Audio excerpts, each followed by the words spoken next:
messieurs, bonsoir. Merci de nous rejoindre à la une de l'actualité. Le président de la République, Abdelmadjid Tebboune, adresse ses vœux au peuple algérien à l'occasion de l'avènement du mois sacré de Ramadan. Nous l'écouterons dans quelques instants. Partout dans le pays, les marchés aux épices connaissent une affluence importante. L'exemple à Béchar, où de nombreuses variétés sont proposées aux consommateurs. Nous irons par la suite à Constantine pour vous parler de Shbah Sfra, un mets emblématique de la région, très apprécié en ce mois sacré.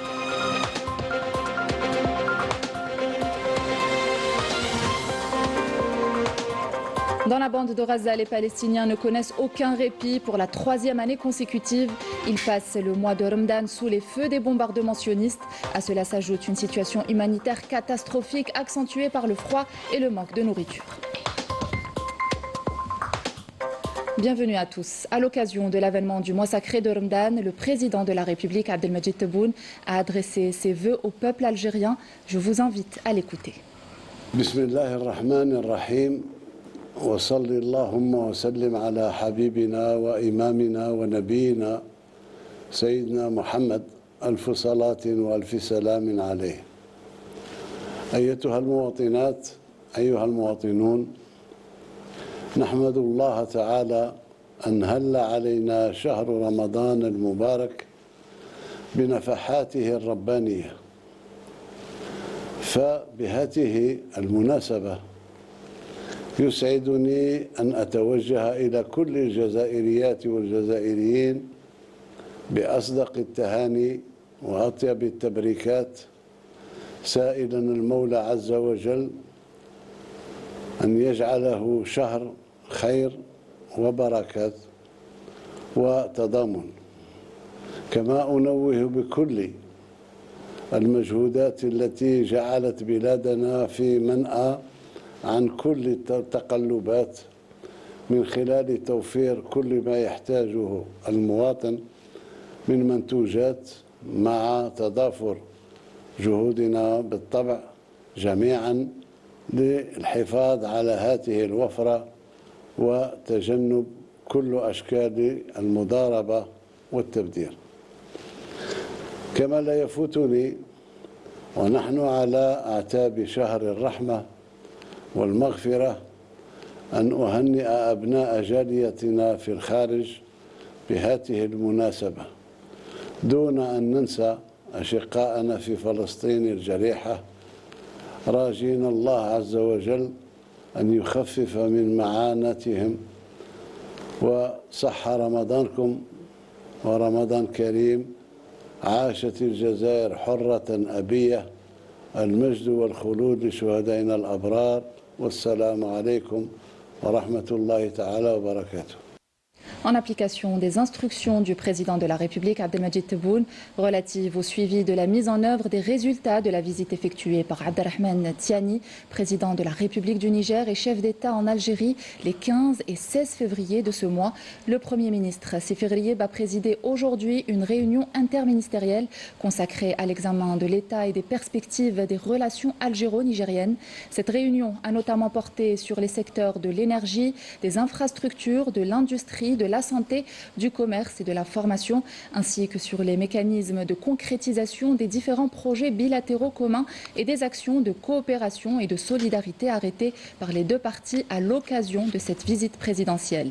Ont pris part à cette réunion le ministre d'État, ministre des Affaires étrangères, de la communauté nationale à l'étranger et des Affaires africaines, le ministre d'État, ministre des hydrocarbures et des mines, le ministre des Finances, le ministre de la Santé, le ministre de l'Industrie, le ministre de l'Énergie et des énergies renouvelables, le ministre du Commerce extérieur et de la promotion des exportations, le ministre de la Poste et des télécommunications, la ministre de la Formation et de l'enseignement professionnel, le ministre des Travaux publics et des infrastructures de base, ainsi que le SG du ministère de la Défense nationale et le directeur général de l'Agence algérienne de coopération internationale pour la solidarité et le développement.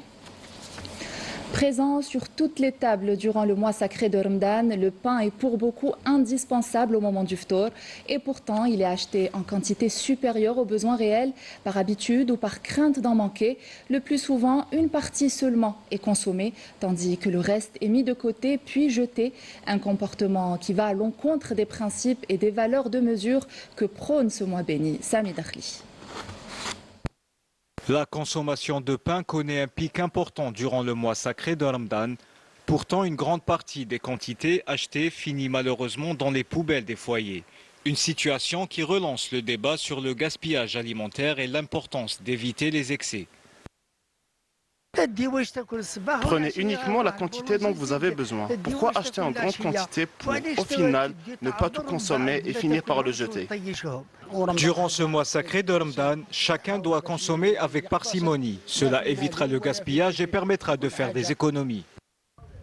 Certaines personnes mangent avec les yeux. Elles voient quelque chose qui leur donne envie et l'achètent, pour n'en consommer qu'une petite partie et jeter le reste. Produire du pain nécessite beaucoup de travail et de patience. De la boulangerie jusqu'au consommateur, sa préparation peut prendre jusqu'à 3 heures. Nous travaillons matin et soir et lorsqu'on le voit à la poubelle, cela nous fait beaucoup de peine. Fréquent notamment durant Ramadan, ce phénomène met en lumière la nécessité d'adopter des habitudes plus responsables afin de limiter le gaspillage. En 2025, Nedcom a collecté 15 tonnes de pain juste durant le mois de Ramadan. Il faut faire attention. Je lance également un appel au restaurant Darrahma pour qu'ils fassent un effort en achetant uniquement les quantités dont ils ont besoin. La modération et la lutte contre le gaspillage sont d'ailleurs des principes prônés par l'islam. Selon la tradition islamique, le prophète condamnait le gaspillage et enseignait le respect des bénédictions divines. Un jour, voyant un morceau de pain par terre, il le ramassa et le mangea, rappelant ainsi à Aïcha l'importance d'honorer les bénédictions divines au risque de les perdre. Consommer avec modération et valoriser chaque morceau de pain n'est pas seulement un geste économique ou écologique, c'est surtout un acte de foi. Et en ce mois sacré, les habitudes alimentaires changent. La consommation d'aliments sucrés notamment augmente. Beaucoup mangent plus sans toujours faire attention. Pourtant, pour préserver sa santé, il est essentiel de rester vigilant et de privilégier l'équilibre et la modération, nous dit Walid Benouis dans ce reportage. Avec le mois sacré de Ramadan, les habitudes alimentaires des Algériens connaissent un profond bouleversement. Après de longues heures de privation, la rupture du jeûne se transforme souvent en excès. On y consomme plus gras et plus sucré, ce qui n'est pas sans conséquence sur la santé. Comme vous le savez, donc le Ramadan, il y a beaucoup de tentations, beaucoup d'aliments, beaucoup de desserts, beaucoup de boissons, particulièrement boissons gazeuses. Donc ce que je recommande, c'est qu'il faut manger modérément. Ça, c'est le premier point, et de façon saine, c'est-à-dire pas beaucoup de sucre. D'accord, il faut limiter l'apport de sucre.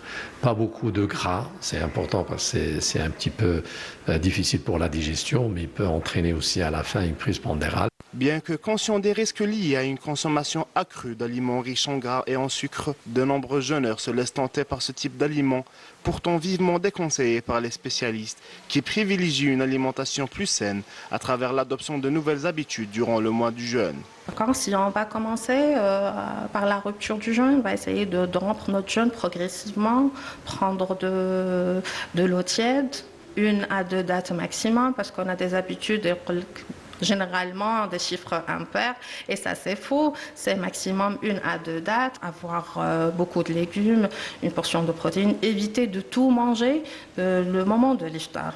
Avoir tout ce qu'on met, on n'est pas obligé de manger tout ce qui est sur la table.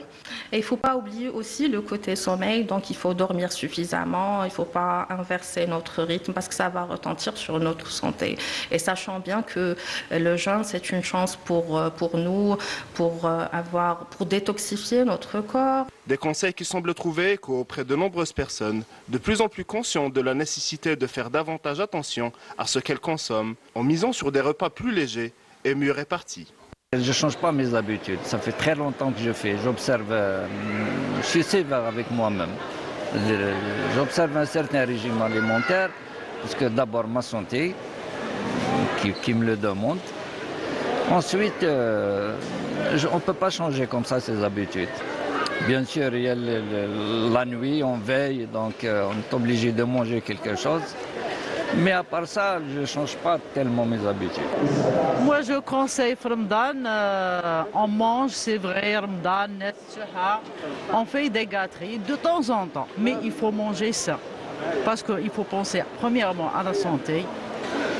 Il y a beaucoup de maladies, surtout le diabète, même chez des jeunes et des enfants, il y a beaucoup de gens malades de diabète, d'hypertension. Moi, je préfère. On mange, mais on mange ça. رمضان ولا ماشي رمضان كيف de temps en temps واحد معليش ياكل حبه قلب اللوز شويه زلابيه une petite tarte au citron. Pour moi, non, rien ne change parce que moi, de nature, je suis pas gourmand. Donc je mange un peu.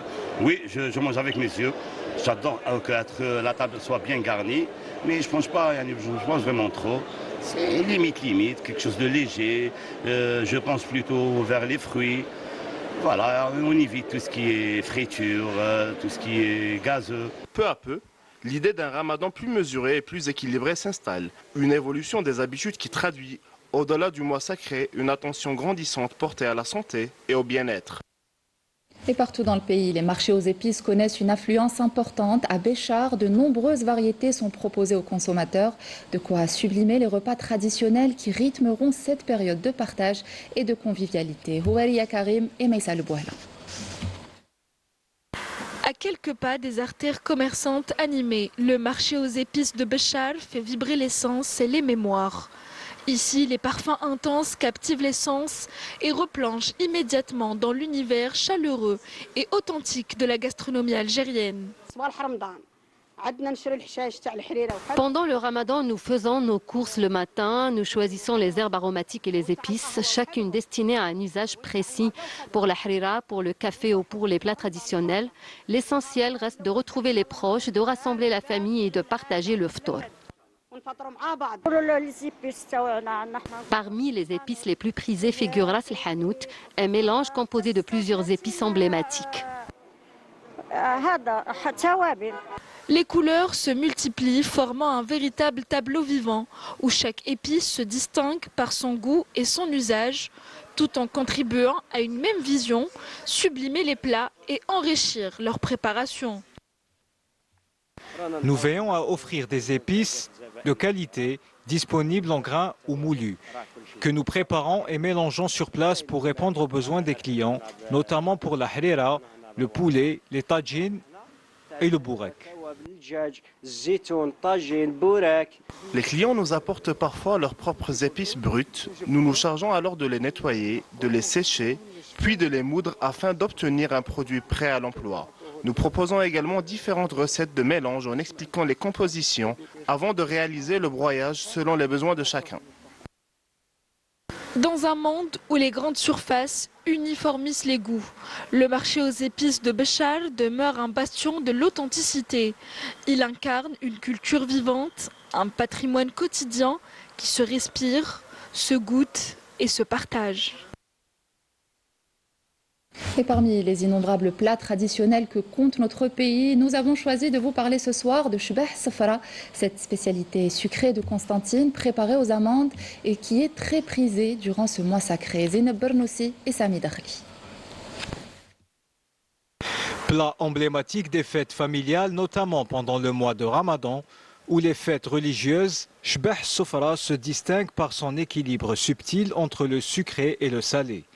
Un plat incontournable qui incarne l'esprit de convivialité et la richesse patrimoniale de Constantine durant ce mois sacré. Cette spécialité constantinoise préparée pendant tout le mois de Ramadan allie tradition, saveur et foi. Shbah Safara reflète la fierté de cet héritage culinaire. Sa préparation exige patience et précision. La sauce doit être à la fois onctueuse et légère et le sucre dosé avec soin. La recette combine 3 mesures d'amandes moulues, une mesure de sucre et du jaune d'œuf pour lier la pâte, ainsi que des œufs pour la friture. À Constantine, on se distingue par l'usage délicat de l'eau de rose et de l'eau de fleurs d'oranger qu'on incorpore avant de plonger la pâte dans l'huile de friture. L'enseigne dès le plus jeune âge afin de transmettre ce savoir-faire aux générations futures, garantissant ainsi que cette tradition constantinoise perdure et ne s'éteigne jamais. Ce plat trouve ses véritables racines dans le patrimoine culinaire de la région, un symbole vivant de l'identité constantinoise. L'étymologie de Shbah Safra envoie quelque chose d'élégant. Ce nom semble également refléter l'influence et l'échange culturel entre la chaleur des traditions andalouses et le raffinement constantinois. Entre saveur et tradition, Shbah Sofra raconte l'histoire d'un patrimoine vivant que les Constantinois s'emploient à transmettre génération après génération. Dans l'actualité également, ces derniers jours, l'approvisionnement en gaz de pétrole liquéfié, GPL, a connu certaines perturbations, ce qui a impacté le rythme de distribution dans plusieurs points de vente à travers le pays. Dans ce contexte, la société Naftal présente ses excuses à sa clientèle pour les désagréments enregistrés durant cette période et confirme que le gaz de pétrole liquéfié est disponible en quantité suffisante. Elle rassure également que toutes les autres matières pétrolières sont disponibles en quantité nécessaire. Toutes les ressources logistiques et humaines ont été mobilisées pour rattraper ce retard. Naftal renouvelle ses excuses et réaffirme son engagement à garantir la continuité du service public et l'approvisionnement régulier du marché, tout en poursuivant le suivi de l'évolution de la situation jusqu'au retour complet de l'approvisionnement et de la distribution à la normale.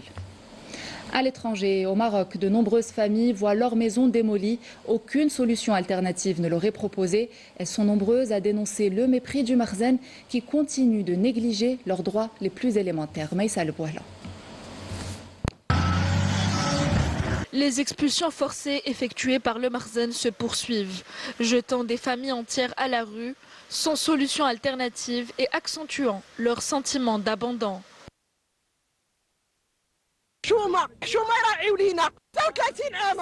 C'est la honte, la honte. Voilà 36 ans que nous vivons ici, que notre famille s'est construite dans ce quartier. Mon père possédait 2 magasins qui lui ont été retirés sans explication ni justification.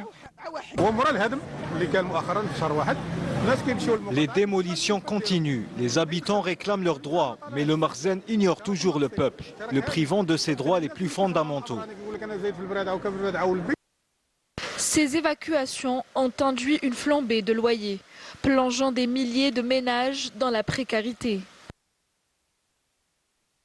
Nous n'avons nulle part où nous réfugier, nos affaires sont détruites, nous sommes privés de tout. Tout ce que nous demandons, c'est le respect de nos droits. Je me retrouve sans abri. Les autorités m'avaient promis un logement, mais à mon retour, on m'a répondu qu'ils ne pouvaient rien faire. Les familles expulsées sont déterminées à continuer à se battre pour leurs droits, quoi qu'il en coûte. Pour la 3e année consécutive, les Razaouis passent le mois de Ramadan sous les feux des bombardements sionistes. À cela s'ajoute une situation humanitaire catastrophique accentuée par le froid et le manque de nourriture. Au cours des dernières 24 heures, les corps de 2 martyrs et 4 blessés ont été transférés vers les hôpitaux de Raza, tandis que de nombreuses victimes se trouvent encore sous les décombres. Salam Al-Awadi et Raouf Hamouche. Plus d'1 million de Palestiniens déplacés entament le Ramadan sous des tentes glaciales, privés de revenus et de conditions de vie dignes.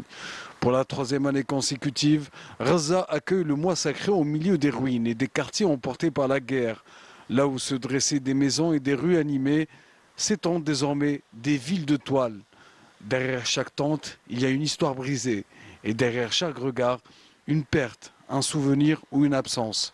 À Raza, le jeûne n'est plus seulement spirituel.